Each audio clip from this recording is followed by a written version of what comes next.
The next item of business is a statement by Michael Russell on Scotland's place in Europe, our way forward. The Cabinet Secretary will take questions at the end of his statement, and so there should be no interventions or interruptions. And I call on Michael Russell. Up to 10 minutes, please, Cabinet Secretary. Thank you, Presiding Officer, and I'm grateful for the opportunity to update Parliament today on the state of the Brexit negotiations and the steps the Scottish Government is taking to protect Scotland from the damage that leaving the EU will cause.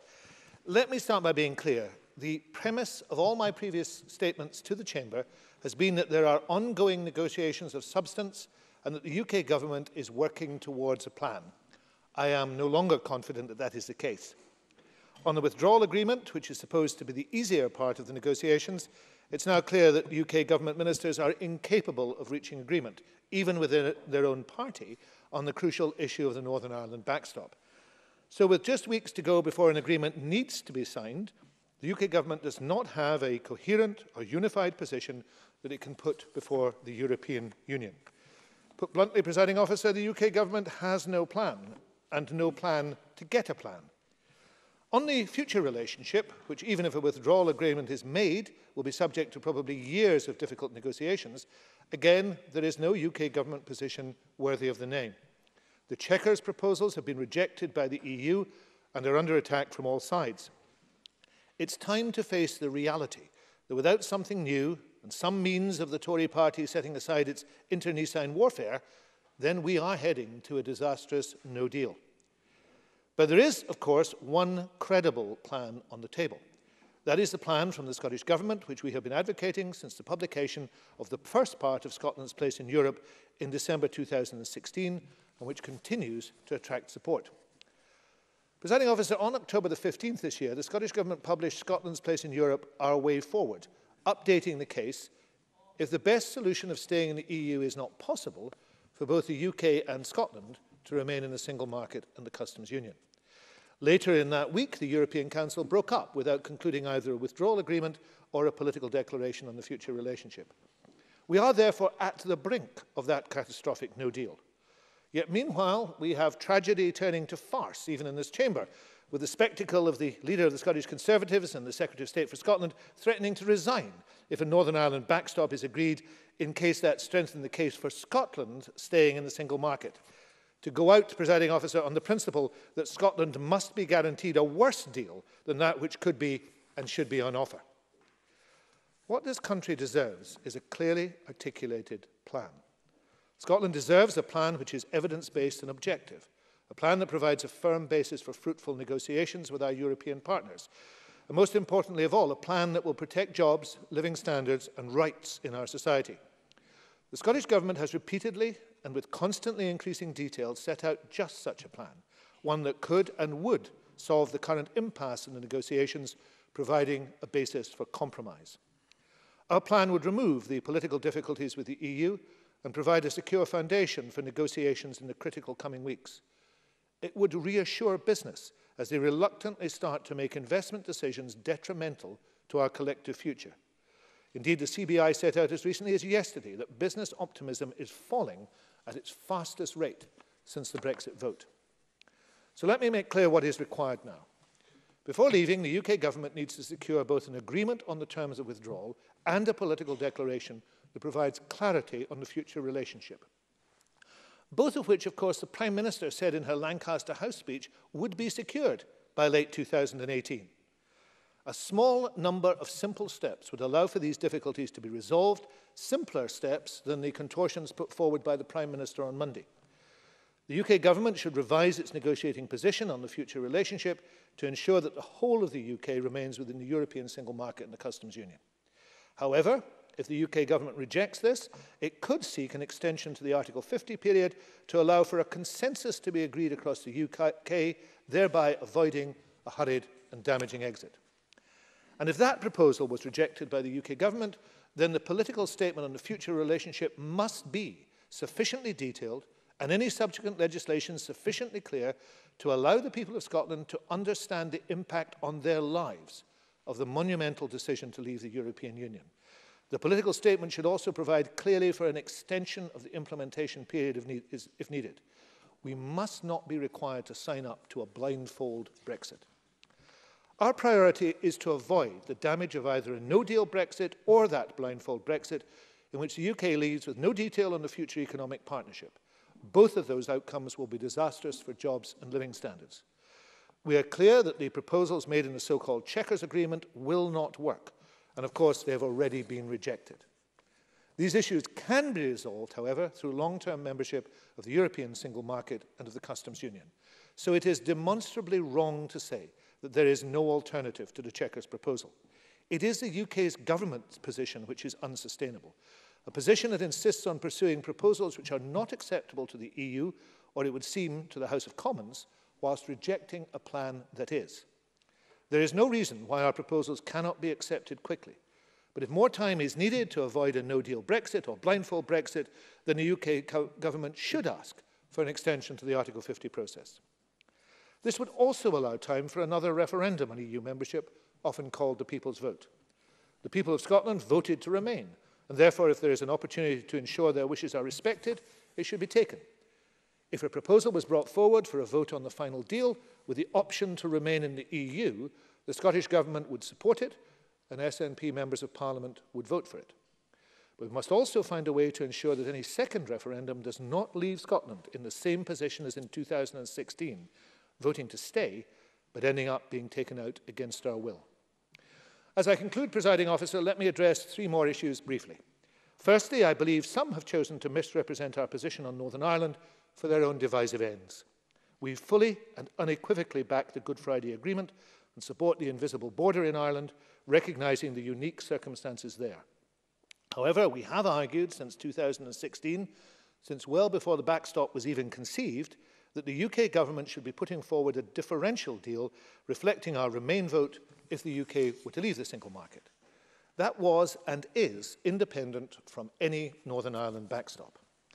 Our argument is given renewed force this week by the news that not only is such a differentiated deal likely for Northern Ireland, but that the deal has already been agreed for Gibraltar that maintains their differentiated treatment. It is now clear, contrary to the position of the UK government in January 2017, that differentiation is not only possible, but actually the sensible way forward to reconcile differences. The truth is that it is only the intransigence of the UK government that's preventing such a deal for Scotland. Rather than threatening to resign over securing such a deal, the Conservatives in this chamber and in this country should be fighting tooth and nail, not with each other, but for Scotland, to be given the respect that its voters and their decision deserves. Scotland should not be the only nation or territory which voted to remain within the EU, but which does not have the flexibility of a differentiated approach afforded to it. Secondly, let me confirm that intensive work on planning for a no deal is underway and growing in scope. Secondary legislation is now starting to flow through this Parliament, and I'm grateful for the work being undertaken by committees on it. Presently, that legislation consists of packets of statutory instruments agreed with the UK government. Specific Scottish statutory instruments will come forward later this year and into the new year. The financial implications of a no deal for a government and the bodies supported by government is being carefully considered, and discussion with stakeholders like the ports is being undertaken. Senior officials are in close liaison with the UK government. I intend to make a further statement to this chamber on the detail of no-deal preparations before the end of the year, or at the first moment we know that a no deal would be inevitable. However, let me stress, Presiding Officer, that there are problems that will not be able to be overcome if, in the end, the chaos and irresponsibility of the Tories at Westminster leads to a no-deal outcome. The fact that they are talking of hiring boats, packing motorways with lorries and stockpiling medicines illustrates the vacuum in leadership in the UK, which is resulting in measures unprecedented in peacetime. That cannot be willed away by any of us.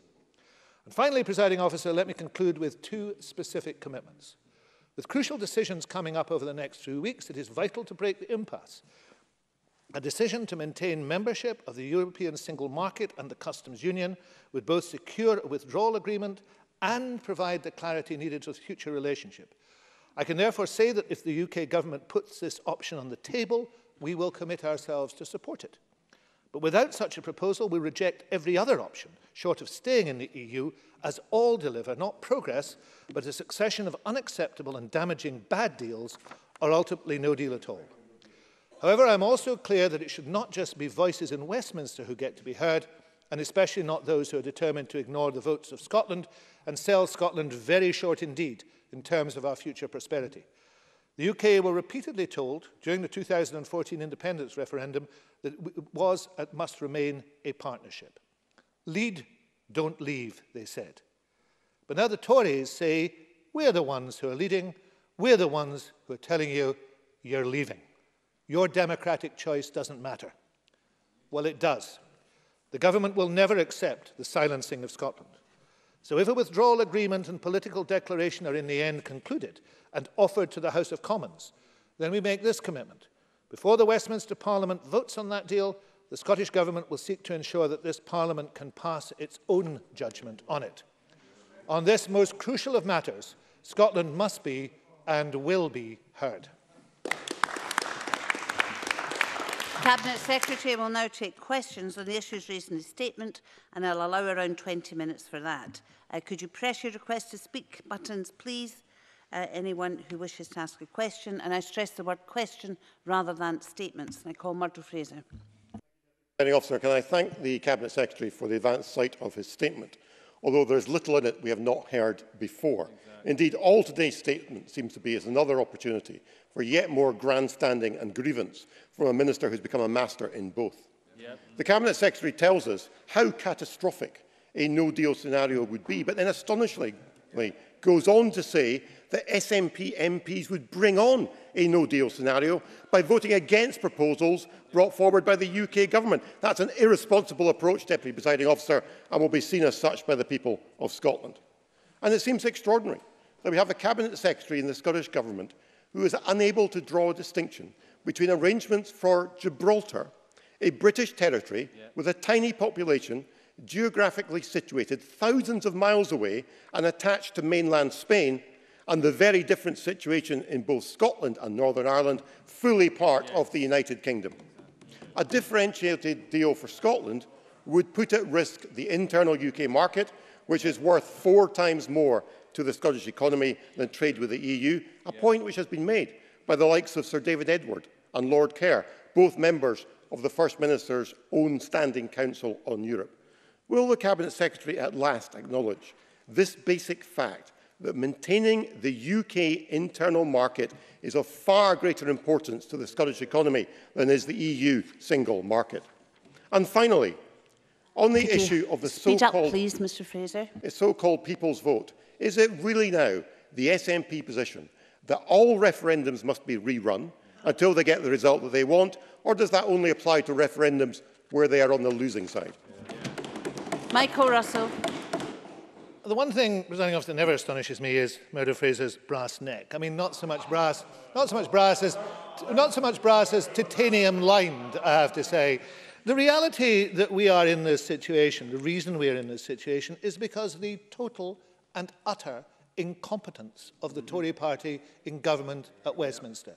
And indeed, that incompetence is matched now by the extraordinary, extreme, knee-jerk constitutional unionism of the Scottish Tories. They have nothing else to argue for. Meanwhile, Presiding Officer, Scotland is facing a unique and damaging crisis brought about by the Conservatives, and yet not a word of apology from Murdo Fraser. Instead, he pursues the old arguments and the old chimeras. I think that people like David Edward, I have to say, would be horrified to know that he was being called in evidence by extreme Tories to justify the destruction of the European Union and its institutions, to which he has given many years of service. This is the disgraceful approach of the Tories. The reality is the Tories should hang their heads in shame rather than burble from the sidelines and make things worse for themselves. Neil Finlay. I'd like to thank the Cabinet Secretary for the copy of his statement. The Conservative Party's handling of Brexit has been a disaster. Now a matter of months from the date that the UK is due to leave the EU, and yet no one is any clearer in what has been proposed. The Prime Minister was humiliated at Salzburg, has been repeatedly humiliated by her own party. Chequers is dead, and her handling of this entire process has gone from neglect to dark, unfunny slapstick, because there's nothing funny about the stockpiling of foods and medicines. With only a few weeks to go until a deal must be agreed, businesses, communities and their citizens are in the dark about Tory plans. And on the very serious issue of the Northern Ireland border, they have no answer. Well, we do. We should have a customs union. That would resolve the problem. We should have single market access. We should protect the rights we've secured and that we enjoy. We should have a collaborative and cooperative relationship with our EU neighbours going forward. And we should have a deal that respects the nations and regions of the UK, ensuring the security and safety of our citizens. And we must have a migration system based on fairness. So the government is right to plan for a no-deal scenario. Indeed, it must plan for that, because that is the very scary prospect that we face. And I wonder if the Minister would give us a little more detail on what plans have been put in place for that. These are worrying times. We must keep all options open to keep the maximum political pressure upon the Government and the Prime Minister, and try to ensure that that no deal is completely avoided. Michael Russell. Yes, I'm happy to give you, I don't want to go into full detail because I do believe there is presently too much discussion of a no deal in a way that could make it actually more likely than not. I still think that the momentum is towards it, but I think we should do everything we can to hold it back. But I can say this, individual Cabinet Secretaries are now engaged in discussions both with me, with their stakeholders, and where possible through civil servants, with civil servants south of the border, to scope each of the issues that confront them. For example, and I'll give you one example that is very concerning. If there is to be a continuation of an export trade in both meat and shellfish, there will require to be inspections undertaken, phytosanitary inspections undertaken. There simply aren't enough people to undertake those who are qualified. How do we resolve that question? How can we actually put in place a system to do so? Now, that is the type of extremely difficult question which is being addressed. And I can assure the member that right across the portfolios, those questions are being scoped and are being looked at. Some are capable of resolution. For example, I mentioned ports. It would be conceivable if there was too much pressure on Dover to see Rosyth and Grangemouth, for example, brought into operation, although some major changes would be required. But there are some, as the one I've mentioned, which really it is very difficult to see how you could put a short-term solution in place. So we are scoping, we are working, and as I've said, I will come at the earliest possible moment to this chamber to try and outline further where we are. Can I make a point about customs union and single market access? Quickly, please, Mr. Russell. Sorry? Quickly. I'll make a point then simply about migration. The migration issue is crucial to Scotland, particularly to rural Scotland.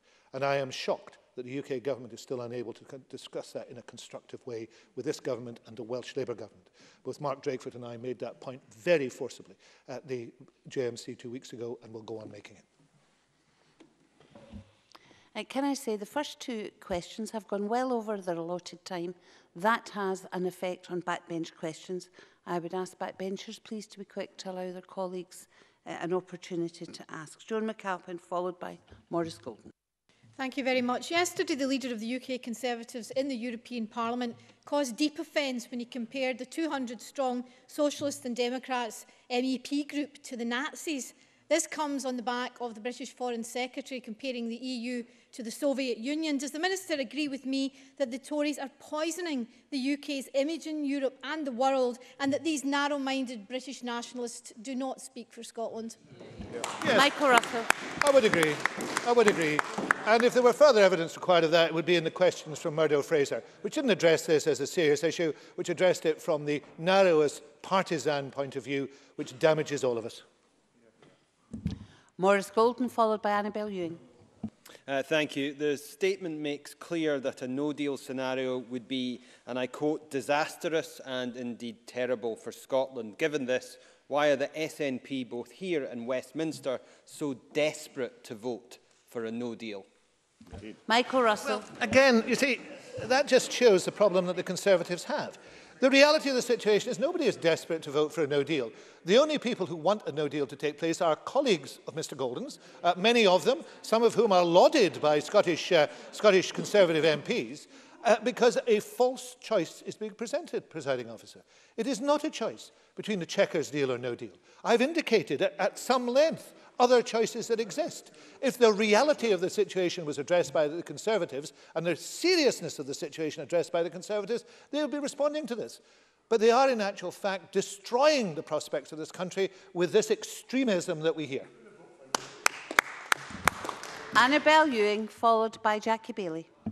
Presiding Officer, the Cabinet Secretary mentioned a moment ago the important issue of immigration. I wonder if he could set out what he sees as the specific impacts from the ending of freedom of movement and clarify whether the UK Government has shown any flexibility at all on a differential immigration policy for Scotland.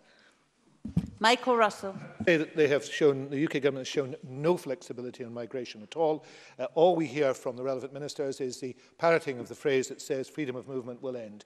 The impact, we've published a variety of information on the impact, so I won't go through it just now, but there will be a very severe impact upon Scotland, both in terms of flow of EU migrants, because Scotland is not increasing itself naturally. We need to have migration.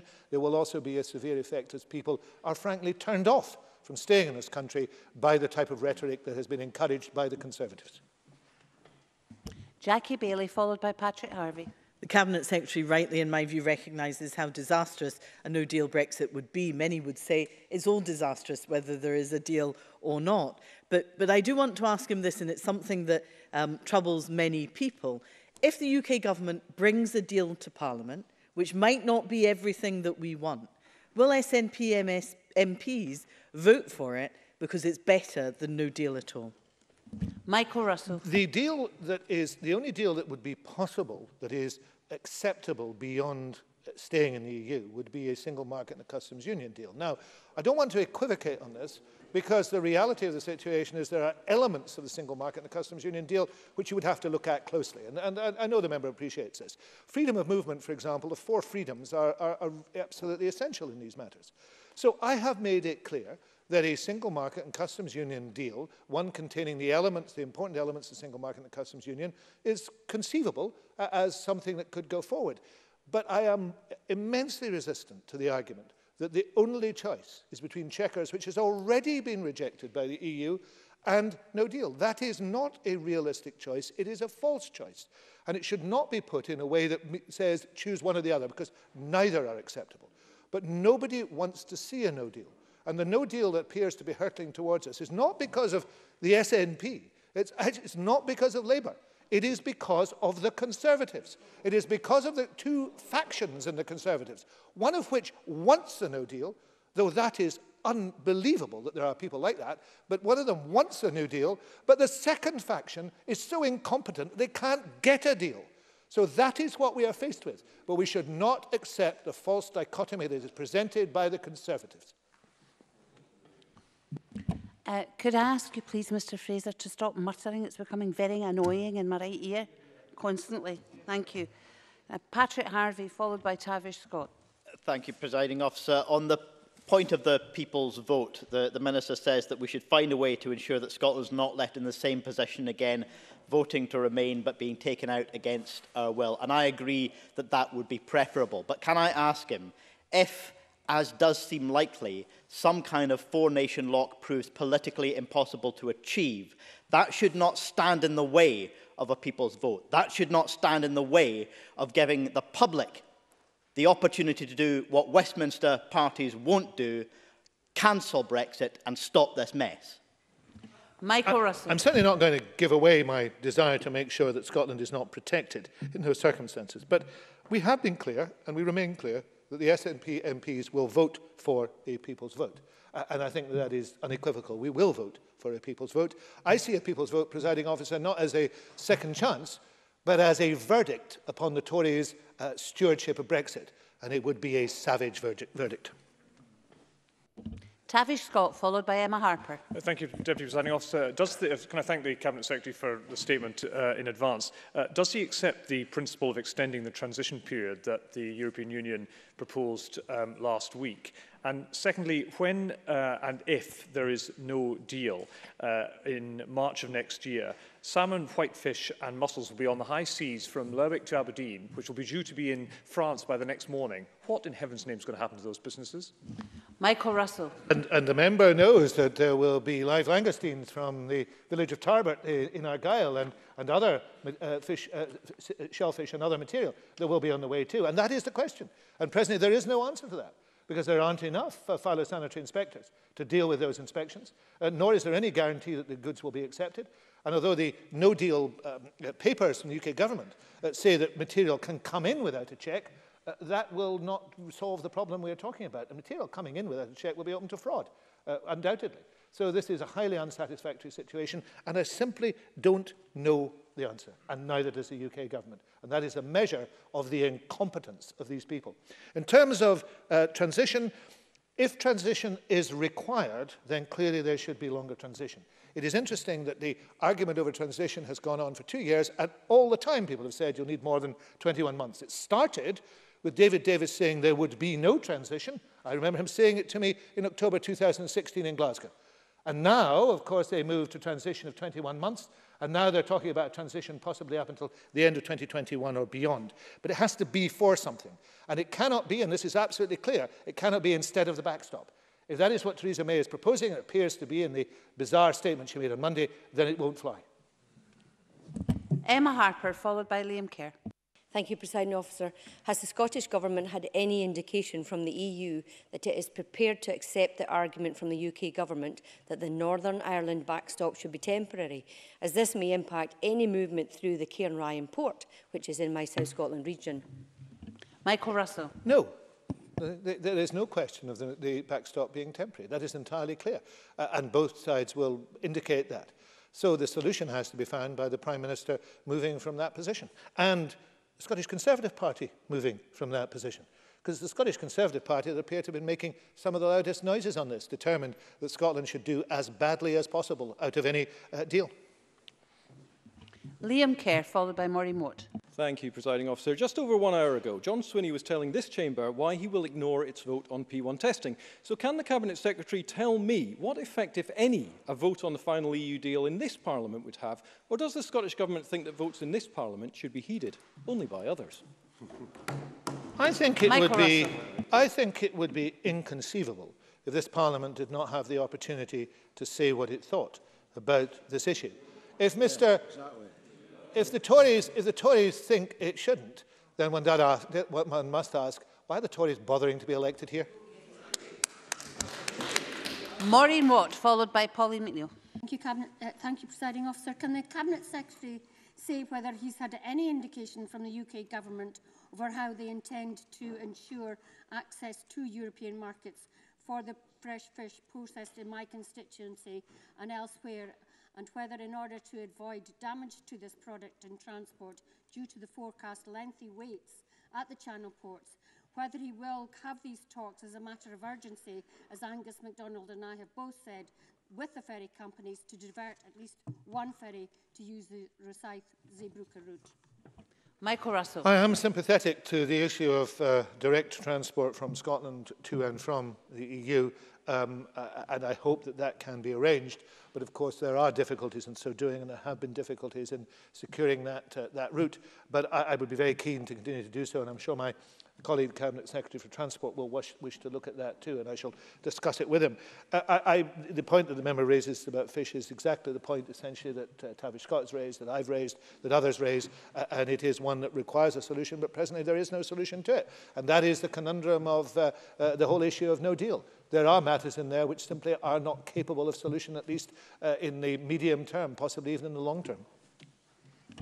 Pauline McNeill, and if she's quick, I'll manage to get Willie Coffey in too. What demands will the Scottish Government make for a differentiated settlement? But more importantly, notwithstanding what the Minister said, when will he set out what a no deal actually means to the people of Scotland? Because I think they are entitled to know that. And does he agree with me that we should not contemplate a no deal on any terms? Yes, I do, because I think that you could ask for an extension of Article 50, as I said before, if you can't get to the stage of getting an agreement, and say a no deal is an impossibility. We've been arguing that for several months. Regrettably, that is not where the UK government has found itself. In terms of differentiation, I think we have indicated from the very beginning how we see a differentiated solution operating. We'll continue to do so. I think the issue now is, as I indicated in my statement, that we are essentially the only territory or nation in the UK that voted to stay that is not that is not being offered differentiation. That is both unjust but also damaging, because there are issues such as migration in which we absolutely require differentiation, and the solutions being provided for the UK are not solutions that could possibly work for us. In terms of information, no deal, I've indicated my timetable for that. I will do the best I can, but I don't want to stoke it.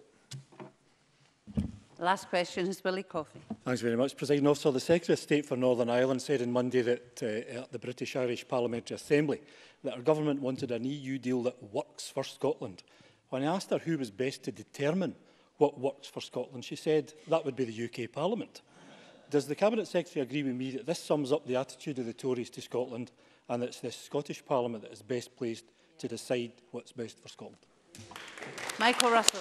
How could I possibly disagree with that? That concludes questions on the Minister's statement. We'll move on to the next item of business.